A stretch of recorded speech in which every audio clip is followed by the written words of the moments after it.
This is Inside LAFC podcast, your latest episode coming your way. I am Max Bretos, as always, joined by Steve Beitashour, as we are in the midst of a very busy September. We're also in the midst of LAFC, Galaxy, Classico Angelino, El Trafico, whatever you want to call it. It is here, and we will break that down in depth. Hello, Beita. Did you have a good weekend? Actually, I know you had a good weekend.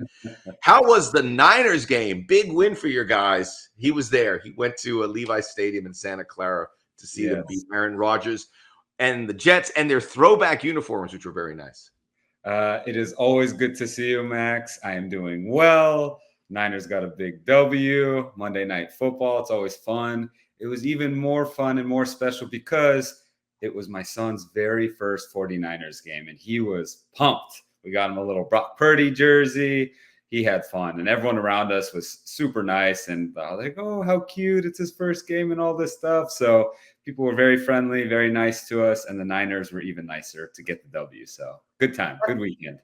What is it like when how old is your son again? He's very young. He's five. Yes, LAFC fans know him well. You know, he was born when I was playing for LAFC, so they know him well.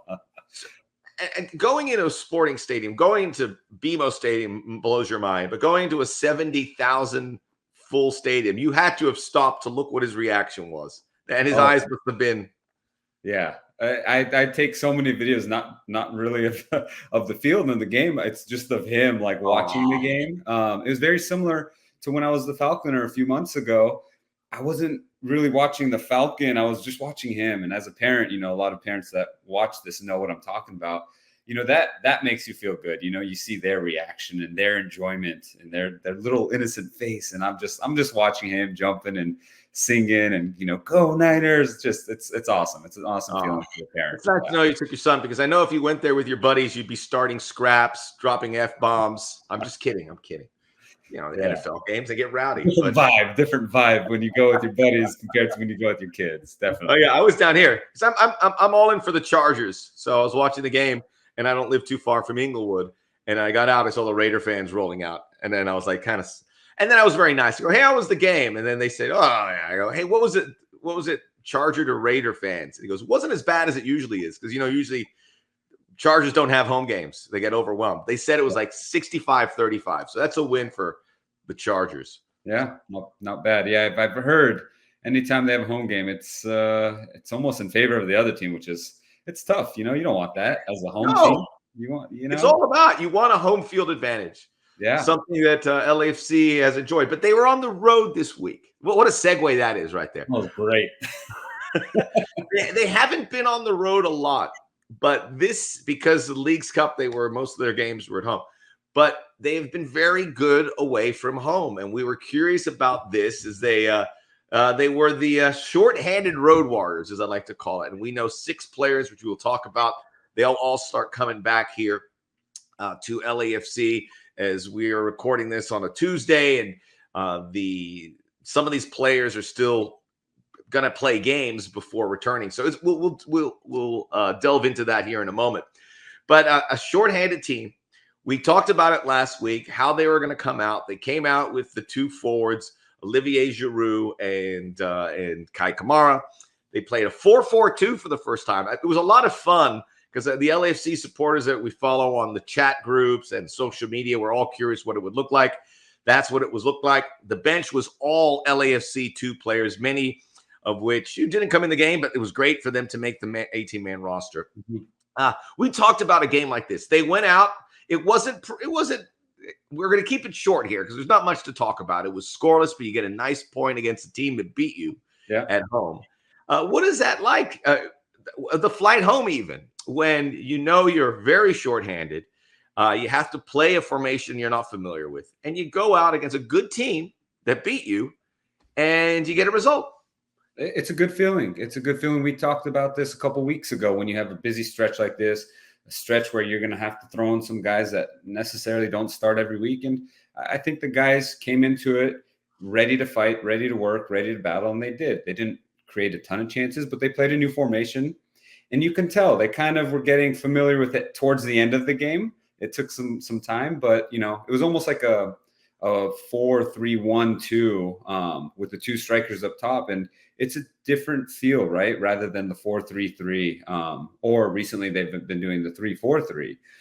When you have those two strikers, two big men as well up top, you have to get used to where's the space. How do you break lines? And you can see LAFC got familiar with it towards the end, but overall, you have to look at it, and it's a good result. I think, Houston had more chances, but not crazy good chances, which is good.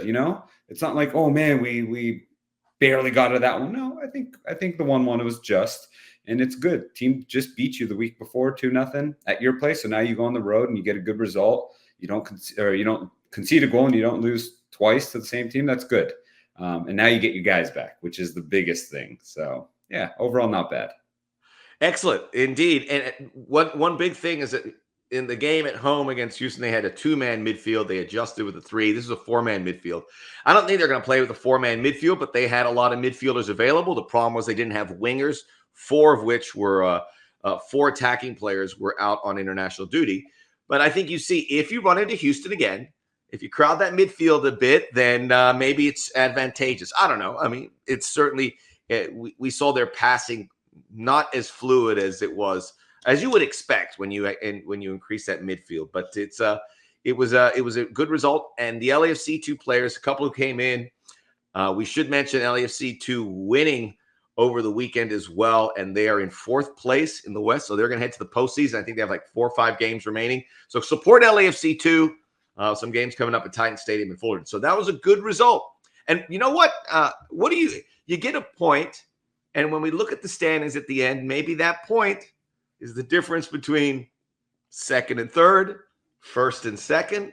I mean, these things add up. I mean, it seems a bit cliche for sure when you hear managers go, "That was a good point." This was a good point. It is a good point. And I kind of alluded to a couple weeks ago about, let's just say the month of September is coming up and you look at your schedule and it's a busy schedule. There's certain games you circle like, hey, this has to be 3 points. And then there's certain games that you're like, you know what? It's maybe midweek. We're not going to have everybody. We're going to have to rotate. We'll take a point there. And this is one of them. This was one of them. We'll take a point there. Man, you look at that the roster, the bench.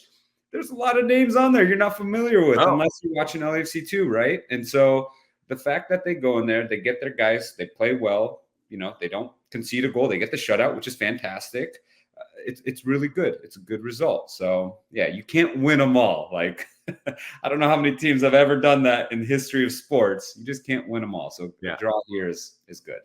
Steve Trinidad plays the games to win it all the time, but I'm sure he looked for a second and said, "This game would be good for a point," and it was. They weren't. I don't think they were going to threaten to win it. This was a business trip. They took care of it, and now they have that point. And I can't imagine that the players coming back are probably, they've already seen that result, and they're like, all right, we can work with this. And now you get ready.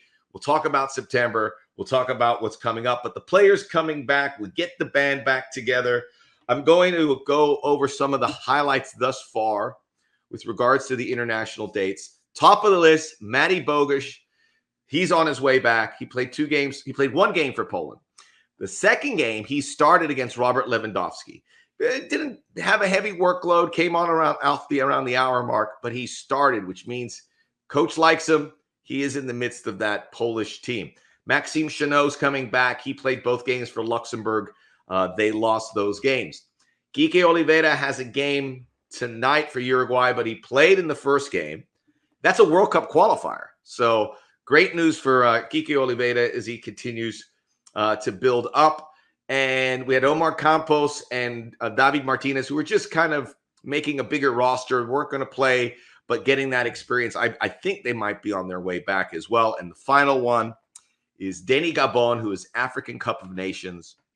And he has a game. I think it's the Central African Republic. He started, they had a bad one, but they played the best team in Africa. They played Morocco, who is top 6-7 team in the world right now, and lost that game. So he's trying to qualify for African Cup of Nations and World Cup qualifying. So that's good. So now, what is that like for a team, especially with that many players, when you have a big game this weekend and everyone coming back at different times? They're not getting a full week of training. How do you manage that as a team, as a teammate? Well, the sports science team for LAFC is going to have their hands full trying to figure out who's coming from what part of the world, not the country, what part of the world, how long is the flight, what day do they get in? They're all over the place. They are all over the place, all over the planet. All over the place. So, Gavin's going to have his hands full with that. But then it's about, the guys getting back together, right? You have this extra energy. Everyone wants to play, that, but you just have to kind of manage it because it is a long game. It's not just this game and that's your final game. You still have a very, very busy September. I think I checked all the way to October 5th. It's every Saturday, Wednesday, all the way up till then. So you just want to get your guys back so that we can get rolling again. But it's energy, right? You get this extra energy. Guys went away. They're coming back, getting the group back together. Guys are pumped up. When you have that many players go away, it feels like you're missing your guys. It's instead of 25 people being in the locker room, now you only got like 19, 20 people in the locker. It's like, oh, where's everyone? It feels weird. It's quiet. Maybe you have some of those guys are jokesters or the life of the locker room, and now they're all coming back. So guys, regardless of being here or coming back, everyone's going to be excited.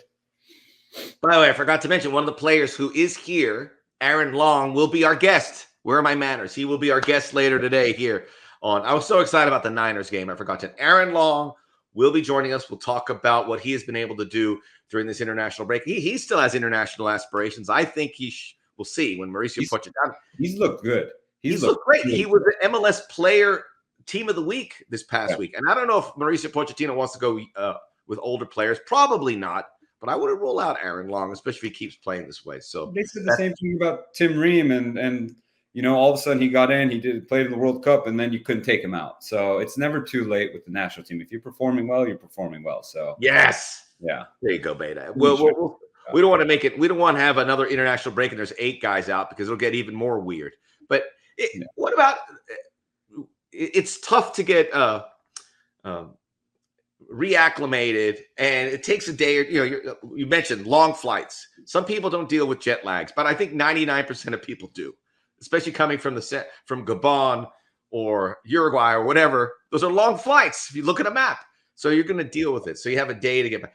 Does the fact that it's a Galaxy game, what does that do for the player, that you have your big rival, an important game, when you come back from international duty, saying, okay, whatever I deal with it, because it's Galaxy and we're not coming back, all due respect, to play FC Dallas?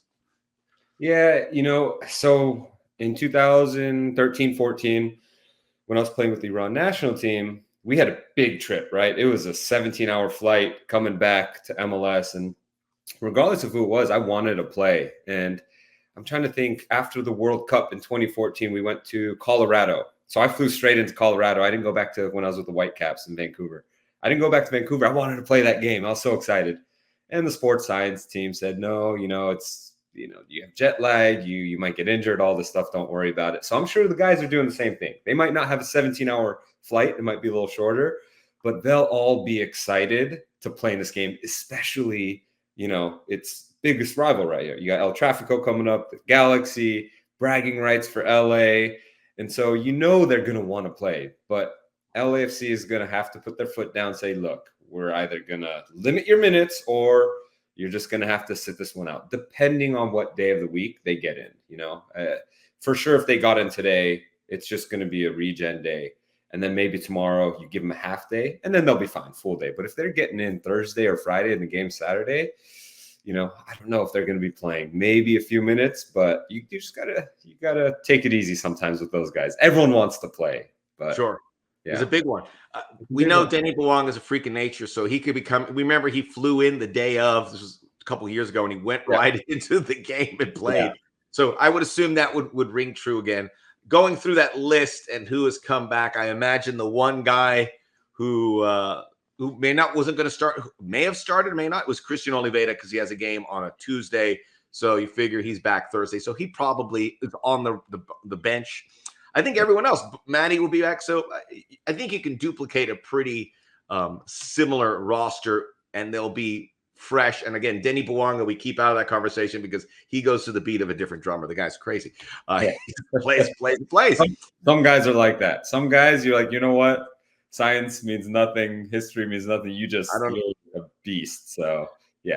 Taylor Swift, that's who said she's not affected by jet lag. And apparently it's true because she's touring all the time. So she's one of those too. They just go, not me. Yeah. Not me. I need jet lag hits me too. It hits me. Yeah. Gnarly. But there you see, it says we got Galaxy Week. Beita, you went through a lot of Galaxy Weeks. You went through the first Galaxy Week. Yes. What does that mean? What does it mean when you see those words come up and you know things are going to be different in the city? What sticks out for you? I'll never forget the first Galaxy game that we played at Dignity Sport Health. We had a ton of 3252 out there. They were all in their camo stuff. It was awesome. And we're coming out and you just hear all this noise and, you're like, oh, is that the Galaxy? No, you come out and that's LAFC fans. It was awesome. It was an awesome feeling, something you'll never forget. And so that was just one moment that I remember from 2018, that first inaugural game against the Galaxy. But now there's so much history built up from that moment, right? Some good moments, some bad moments. It just adds, it elevates that hatred for each other, right? You have bragging rights. Who's the better team? Who owns the town? And, in the years past, it wasn't like this where it's 1 and 2. And we talked about this earlier this year. You have the 2 top teams in the league, number 1 versus number 2 in the West. So it's more than just LA bragging rights. Now hey, I'm at the top of the table. We're going to have home field advantage for the rest of the playoffs. So there's a little bit more at stake, which is always fun. So I'm excited to watch it. It's going to be a good one. Because you are excited. Look at it. I am. You know what I remember? You know what I remember about that first game at Dignity Health, the first game ever between the two, is we didn't know what to expect, and it felt like this was a game that's been going on for a long time. And you mentioned all the LAFC 2 supporters. I remember they all had the balloons, the black, and they were like waving, which is what you see like in a big cup final. And it was there, and it was pretty cool. So there was something about seeing it the first time that will always stay with you. But those trips to the Dignity Health Sports Park are also pretty good as well when you see the LAFC traveling support. And the Galaxy do their part too. It's always a big game. But we mentioned the bragging rights, and it's something that LAFC have really seized control early on. LAFC won. We all remember LAFC won the first important game, which was that playoff game in 2019. Dio scoring those 2 goals. That was the big one. But the Galaxy, LAFC couldn't really win there. The first game, of course, we'll never forget the come from behind, the Zlatan goals. But that was something that the Galaxy held above LAFC over the years. LAFC would win their home games, but getting down there was a little bit tricky. And sometimes you assumed you couldn't get that victory. But the bragging rights have changed so much so that LAFC last year won at Dignity Health Sports Park for the first time. And this year have won the first 2 meetings. They won the game at the Rose Bowl, which was a Galaxy home game. So that's a road game. So and that's another one that's going to go down in the annals of history as we talk about all these games that build. And I love what you said about it. We have history, and that's what you want. And you almost want to fast track it early on. We want more games so we can say this is a great rivalry, and you can't force it, but we're getting there. And you can see it with the bragging rights for and what it means for both clubs and what it means on the national scale and international scale. And I'm sure these players like Giroud and Hugo Lloris, who are experiencing it for the first time or the first season in Lloris's case, are very excited. But bragging rights, man, you look at the all-time series, I think it's 9 wins each, and there's been 5 draws. And LAFC can move ahead now in the bragging rights, and they can sweep the season series. It won't be easy. We've talked about matchups like when they play Columbus at LAFC, struggled to get over beating the Columbus. One day they'll beat them, maybe in an MLS Cup. And then we saw about how LAFC dominates Seattle. This Galaxy's kind of in the middle now because LAFC, especially if they win here, I mean, all of a sudden, it may take away from the rivalry because LAFC now, I would have won 4, 5, and 3 straight. It's pretty, this is just on the bragging rights, not with the competitive standpoints. What does that mean now, obviously, for LAFC to say, hey, wait, we have this town, my friends?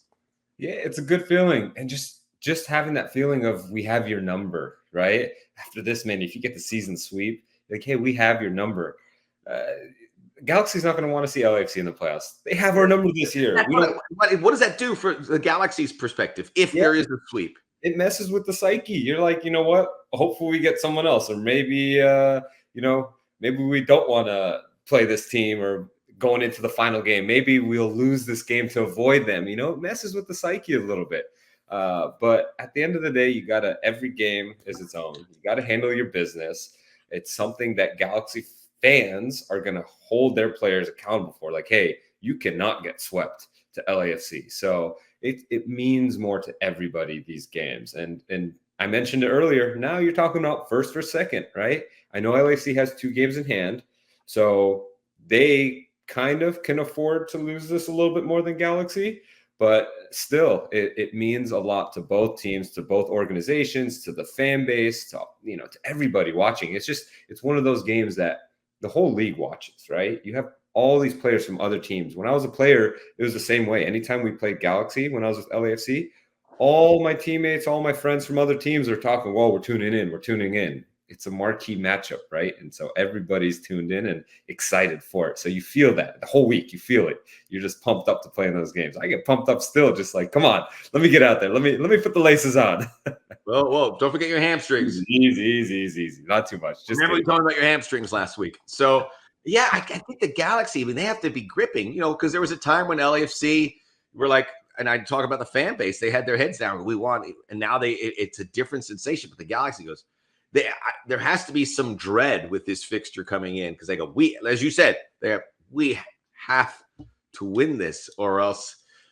They say if it gets, is it a rivalry? I'm just kidding here, but it's like it's become such a, and I'm not gonna say it's dominant, but it's just been really one-sided. In both games this year, LAFC took the lead, never trailed in either game. So I will say that I imagine the sports book have the Galaxy as a favorite here because they're really good at home. They have not lost at that park this season. But when you say the mind game's coming in, they say, okay, this is different. This is the team that's right behind us who have beaten us twice. Yeah. And it's funny because in 2018, 2019, we had incredible years, both years, right? We were doing well in the standings. We just couldn't get over that hump for the Galaxy. We couldn't beat them. So then you just hear everybody talking about it, and then you start thinking like, is it true? Can we not beat these guys? We were drawing a lot. We were giving up late goals, and just we were this close every time to beating them. And it gets on your nerves a little bit. It adds this added pressure that why? It's a regular season game. This is not the playoffs. But then when it came down to it in the playoffs, 2019, we beat them. So it got the monkey off the back, and then we were rolling after that. So it's good. It'll be a good matchup. When the Galaxy were winning a bit more, the margins were so thin. And even now, like they're 1-goal wins. It's not like LFC is beating them 5-0.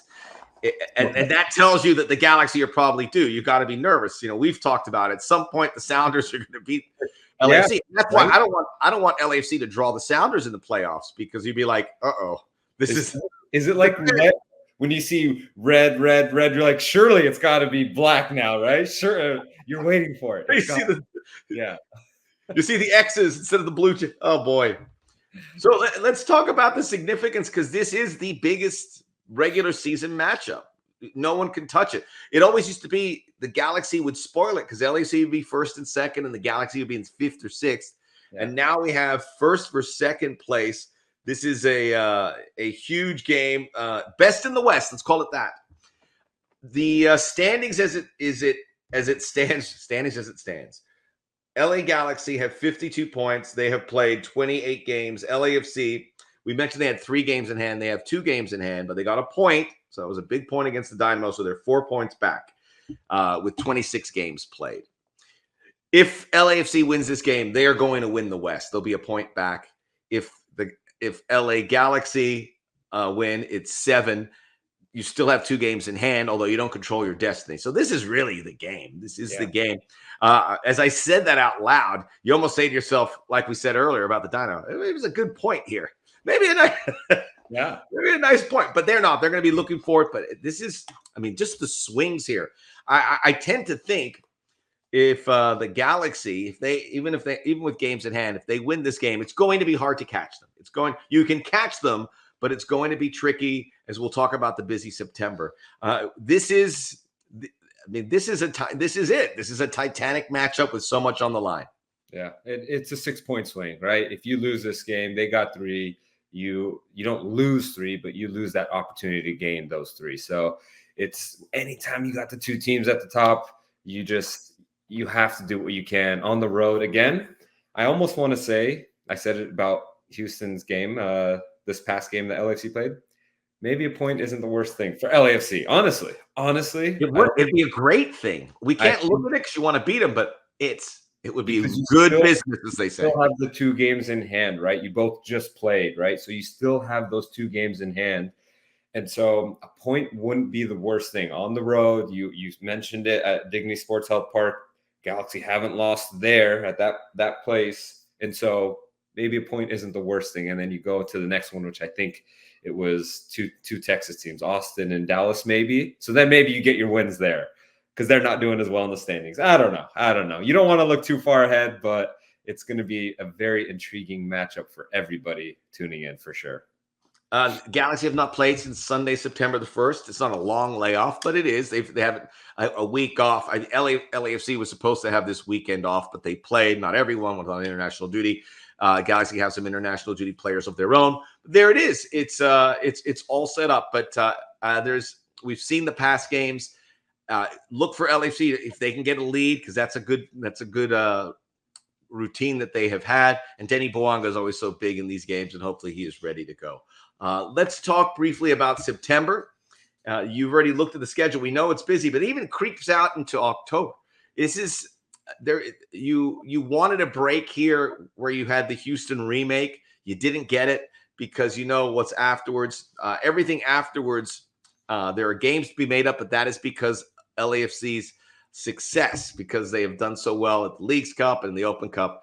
This is you got to pack it in. You have a good amount of games at home here, but you got to get ready for short practice weeks and just be really sharp in these next couple weeks. Yeah, there's not much practice going to be done for the next, I don't know, four weeks or so. From now till October 6th, I looked at the schedule and it was home, away, home, away, home, away, Saturday, Wednesday, Saturday, Wednesday, Saturday, Wednesday. So it's going to be exhausting. You're not going to practice much. It's more play, recover, prepare, play, recover for the next, 6 or 7 games. But guys will be fit, obviously, because they're playing matches. That's the best way to get game fit, playing in these matches. And then guys will be rotated. So it might be different formations. It might be different personnel. But guys will have to be ready to go.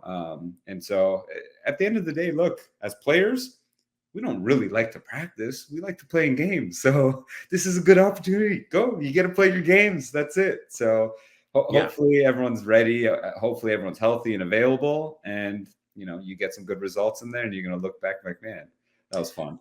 I'm sure the coaching staff would like more practices because they've had this schedule with Leagues Cup for a long time where the games have been coming in thick and fast. And I had some erroneous information. I said a lot of these games are at home. They're not. You pointed it out. It's away home at Galaxy, which you're in LA. Midweek games are at home. Home to Austin. The following Saturday at Dallas. September 25th. Make sure you're there. Open Cup final at home to Sporting Kansas City. Big Open Cup final. Big Open Cup. Trophy you haven't won yet. Let's wrap that up because what has been the quote you keep hitting me with? One trophy. You got to get one trophy, right? Obviously, That's the one. You have one win to wait to get it. One win away at home against a Kansas City team that's not doing too well this year, right? They've had success in Open Cup, so you have to consider that.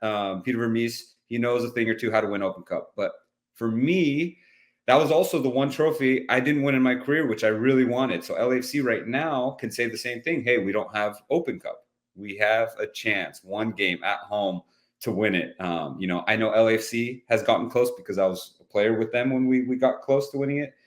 But I've been close with other teams in my career, and I couldn't win it. And so hopefully LAFC can get that big W, against Kansas City at home. And now they have that trophy. They put it in the cabinet. You have the MLS Cup. You have the Supporter Shield. You can now put Open Cup in there. And then, Champions Cup later on. So it looks good. It looks good, right? They'll be a favorite. They're playing at home, but there'll be pressure because of the finals, and we'll see. We'll talk more about the Open Cup, but that's a lot. Look, man, another action-packed show, Beita. We will reconvene and discuss the Galaxy game next week, and then we'll set sail for the rest of September. Yeah. Talk to you soon, my friend. Always good seeing you. Looking forward to hopefully talking about a good victory over the Galaxy. There you go. There you go. You know what's going to happen. The Inside LAFC podcast. We will be back. Aaron Long, LAFC defender, former U.S. men's national team, maybe future men's national team player, will be on with us next here on Inside LAFC podcast. Inside LAFC podcast is presented by Freeway Insurance, driving savings.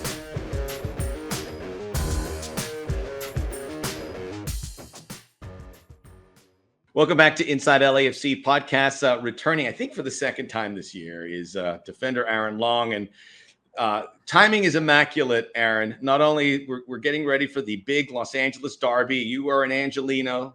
But also, I'm sure you know this, you probably get something nice from the club.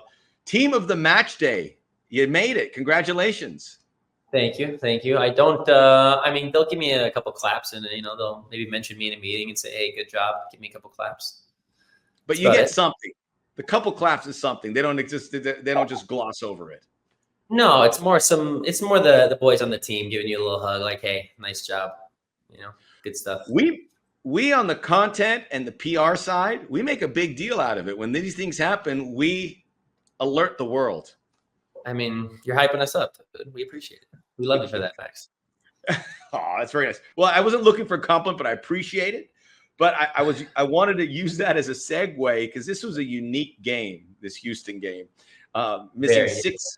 Yeah, tell me about it. I mean, to go on there, the bench was LAFC 2 players, some guys who haven't made a first team appearance.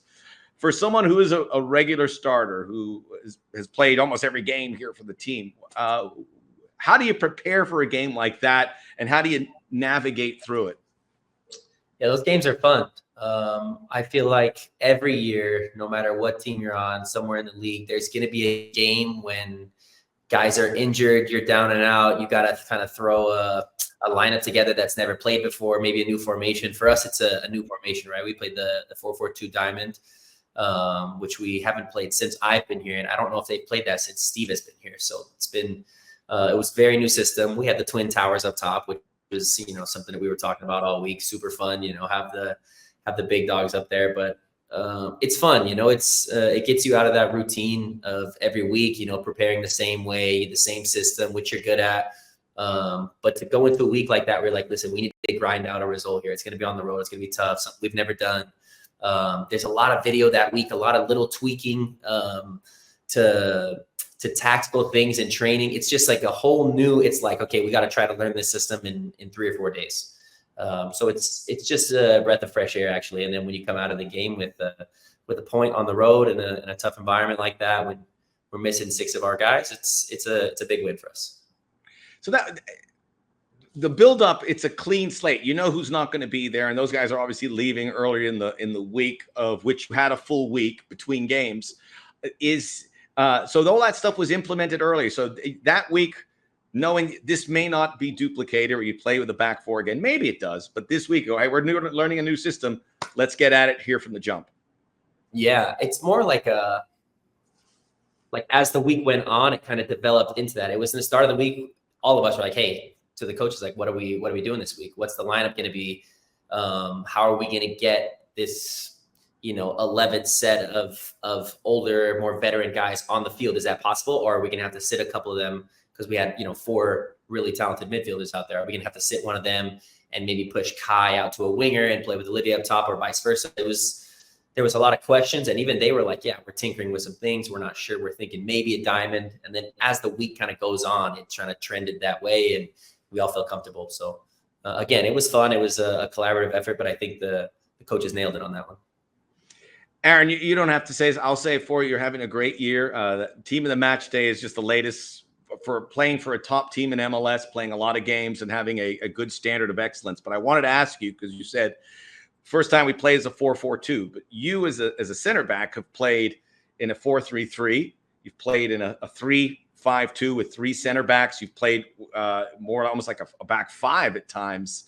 with little, alterations here and there. That has to keep you on your toes. How do you prepare for the different looks, and how have you been able to absorb that information to get it into your game? Yeah, I think last year it's mainly 4-3-3, right? That's our go-to system, and we're very good in that. We're very comfortable.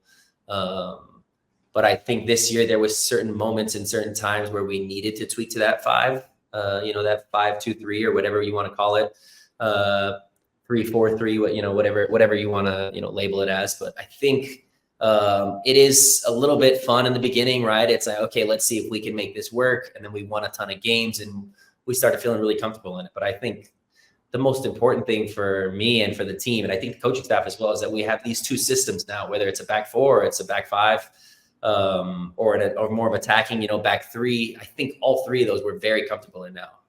And we didn't have that last year, where we could kind of switch depending on the team, depending on the moment. I think that makes us really dangerous. I think it makes us hard to prepare for when you're coming up against us, especially when we've played so many games in that, iconic LAFC 4-3-3. But then lately we've been in the back 5, like guys are on their national break. We play a 4-4-2. It's just like, what are these guys going to do next week? You don't know. It's hard. It's hard to prepare for it. And I think it makes us dangerous. It sure does. And it's a testament to the way you guys have been able to roll with it and put it into your game.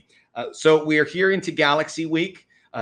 You're being from Los Angeles and second year with LAFC. I know we've talked in the past about how important it is for you to have made this move, but now you've been able to get that comfort level, and you've been able to put a few of these games under your belt. So what does it mean when you see the Galaxy creep up on the schedule?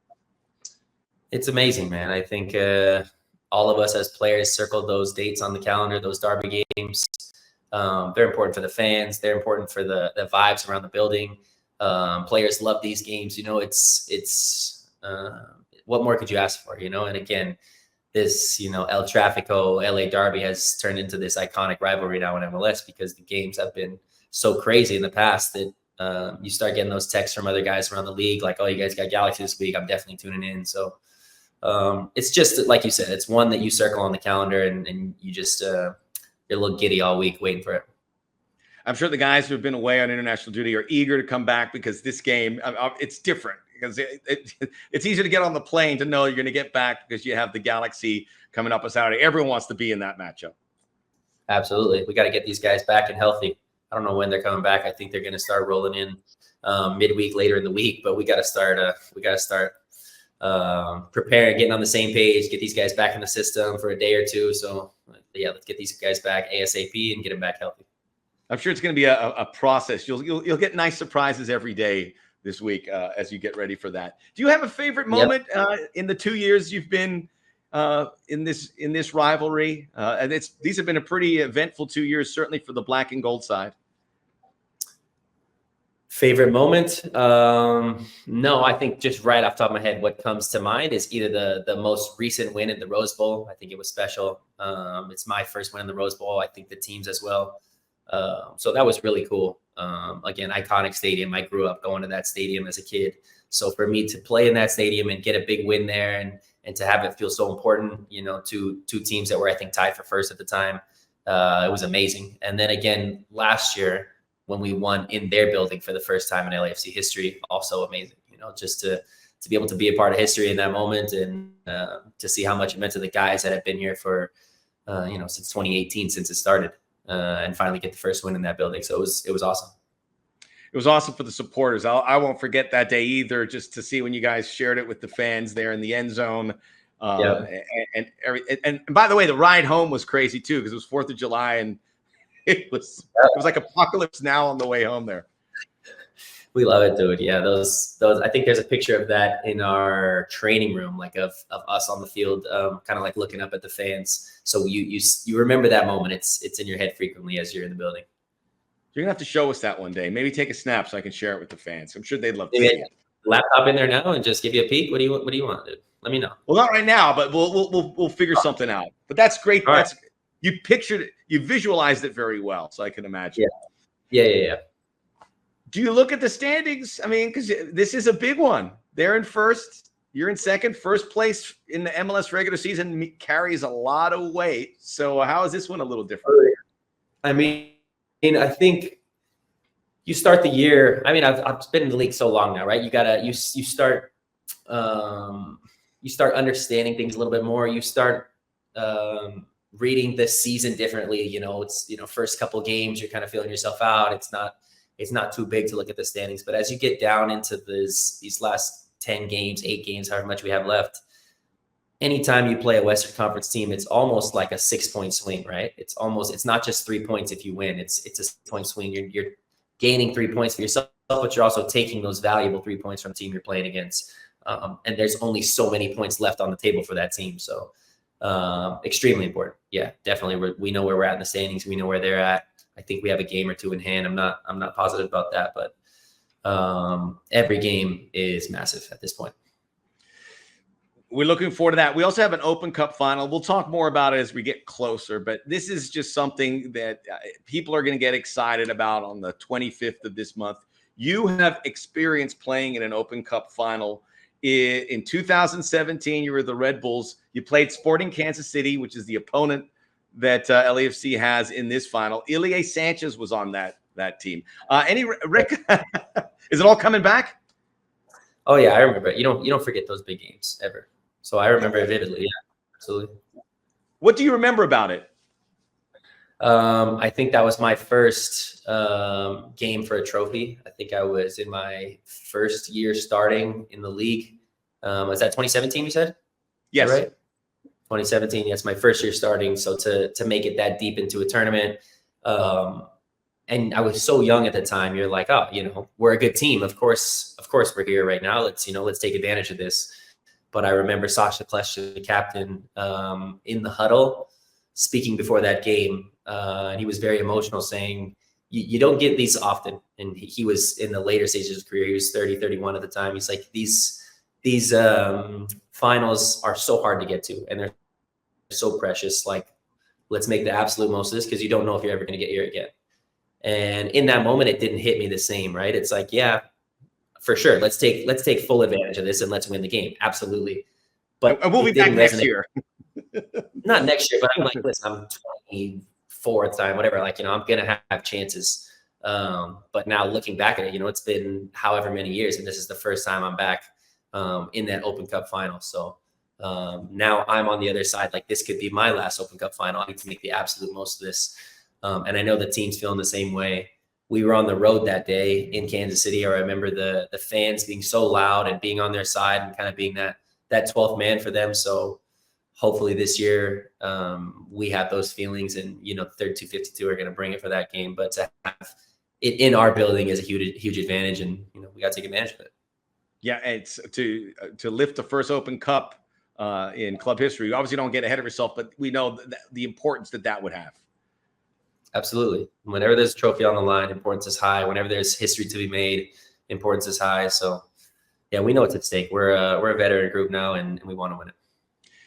I'm asking this out of order because I forgot to ask it earlier, so my apologies, Aaron. You're from Giorgio retiring, and a guy you got to play with and train with. Looking back at the influence he had, what can you take away from that experience? I think the knowledge that he shared is invaluable, right? It's like, it's so like you're only getting those little nuggets of gold from him. And whenever he opened his mouth, and whenever he could, call me over on the plane on the way home, and he's rewatching the game and he shows me a little moment here, like those moments are so valuable. And you don't just take it in that moment, like, oh, okay, I see what you're saying. You got to like store that in your brain forever. Like, anytime I see this situation, this has to be what we're doing. This is the way to do things.